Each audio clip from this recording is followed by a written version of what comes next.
A quick tip about LOC lock versus iloc in the pandas.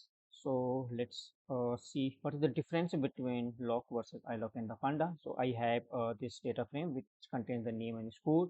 So lock is a label based. It's used when you want to access rows and column by name or index label. For example, you wanted to see what is the name of the first rows, which will be the Alice, and iloc is the position based. It grabs rows and column by their numerical position. For example, if you want to see what value it will be represented when I have the first row and the second column, it will be definitely 85.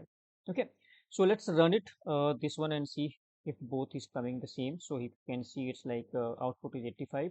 So what exactly I wanted to tell it here, I have the first row and I wanted to print the score. So first row and score, which is 85 again, and by 0 1 it's also coming the same.